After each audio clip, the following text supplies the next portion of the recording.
오늘 말씀의 제목은 땅에서 올라온 둘째 짐승입니다. 이 시간 땅에서 올라온 둘째 짐승이라는 제목으로 하나님 말씀 전하겠습니다. 교회는 어린 양이신 예수 그리스도를 따르는 자들이 모인 곳입니다. 교회는 종말의 주관자이신 어린 양 예수 그리스도께서 행하시는 심판, 일곱 인심판, 일곱 나팔 심판, 일곱 대접 심판이 의로우심을 노래하는 곳입니다. 종말의 주관자 어린 양 예수 그리스도께서 행하시는 심판은 의로우신 심판입니다. 그렇다면 어찌 우리가 어린 양 예수 그리스도께서 행하시는 이 의로우신 심판을 판단할 수 있겠습니까? 그래서 성령의 사람 바울은 이 시간 우리에게 다음 말씀 로마서 9장 20절부터 21절까지의 말씀으로 권면할 수 있었습니다. 로마서 9장 20절에서 21절 말씀 우리 한 목소리로 읽겠습니다. 이 사람아, 내가 누구이기에 감히 하나님께 반문하느냐? 지음을 받은 물건이 지은 자에게 어찌 나를 이같이 만들었느냐 말하겠느냐? 토기장이가 진흙 한 덩어리로 하나는 귀 있을 그릇을 하나는 천 있을 그릇을 만들 권한이 없느냐. 아멘. 위 말씀을 통하여 의로우신 심판을 대하는 우리의 일은 요한계시록 6장에서 16장 사이에 기록된 말씀을 믿음으로 받아들이는 것입니다.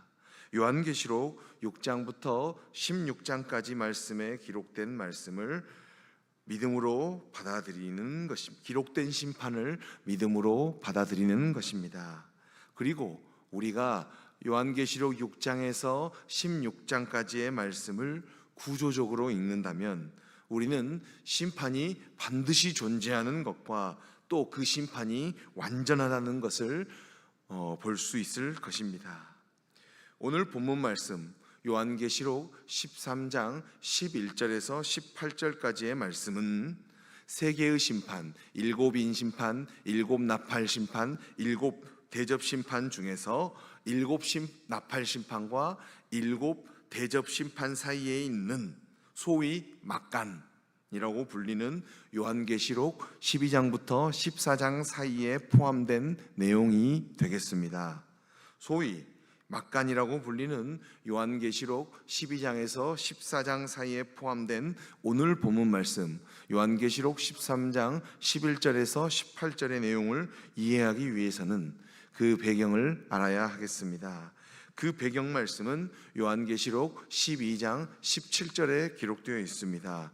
요한계시록 12장 17절 말씀 우리 한 목소리로 읽겠습니다. 용이 여자에게 분노하여 돌아가서 그 여자의 남은 자손 곧 하나님의 계명을 지키며 예수의 증거를 가진 자들과 더불어 싸우려고 바다 모래 위에 서 있더라. 아멘.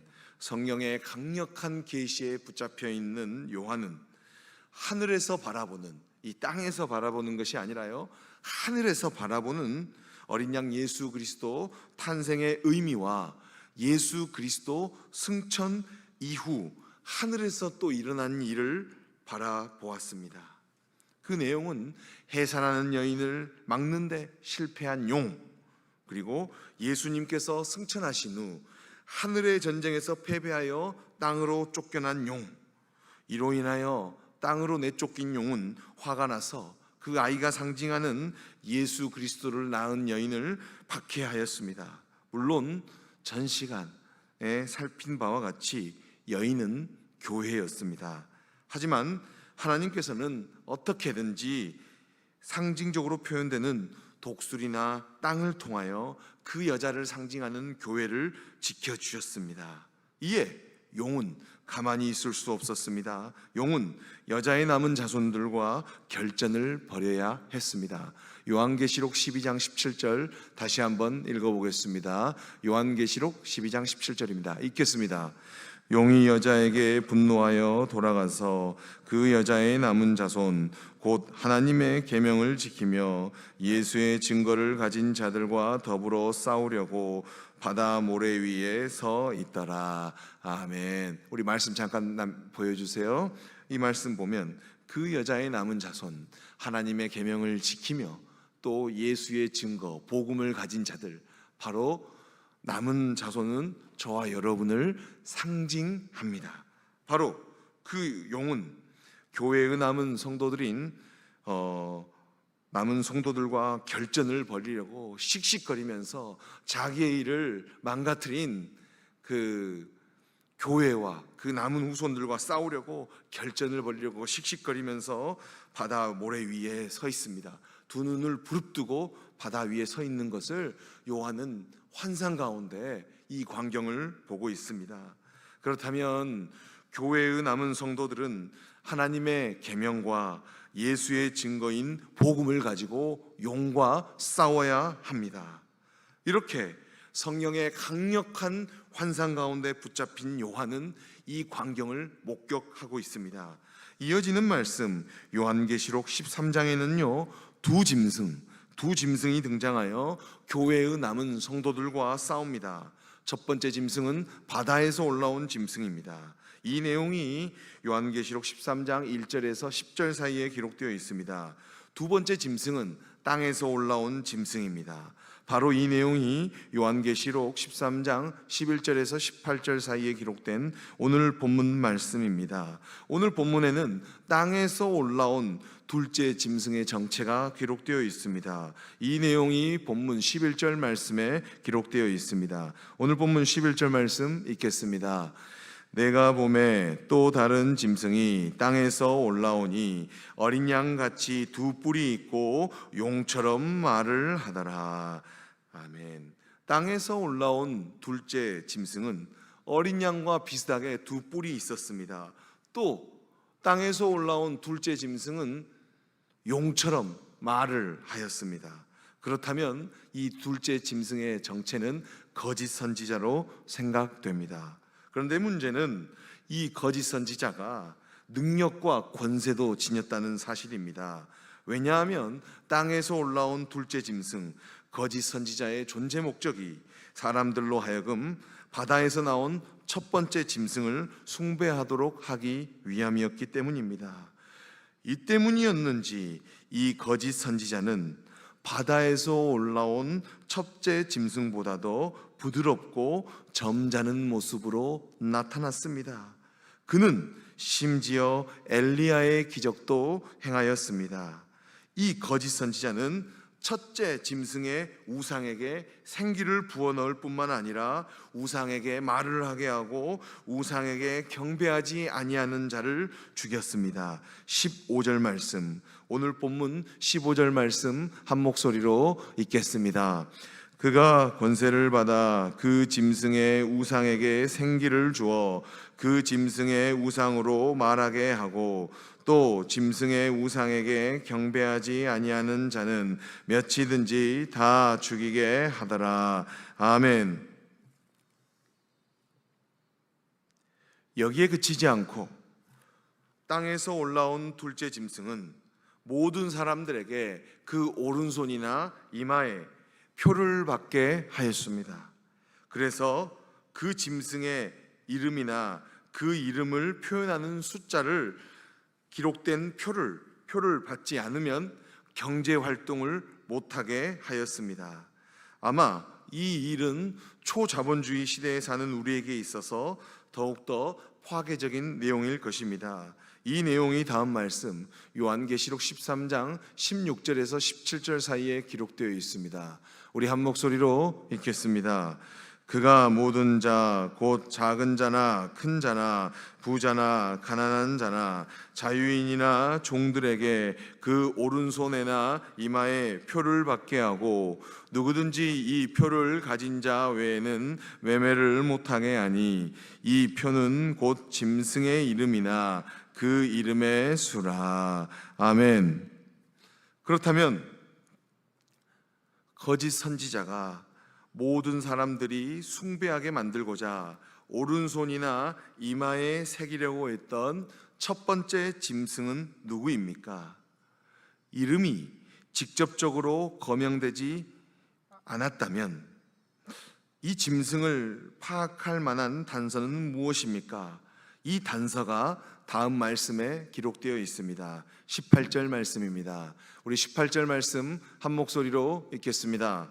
지혜가 여기 있으니 총명한 자는 그 짐승의 수를 세어보라. 그것은 사람의 수니 그의 수는 666이니라. 아멘. 이 짐승을 상징하는 숫자는 666이었습니다.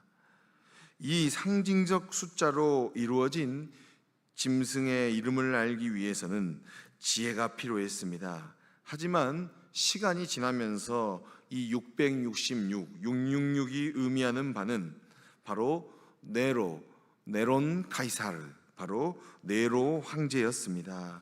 네론 카이사르, 이 네로 황제를 히브리어로 음력해서, 그 히브리어는 각자의 숫자값이 있습니다. 그러면 이 네론 카이사르를 히브리어로 음력해서 모음을 다 빼버리고 자음만 놔두면 그 자음들의 나타내는 숫자의 합이 666이 됩니다.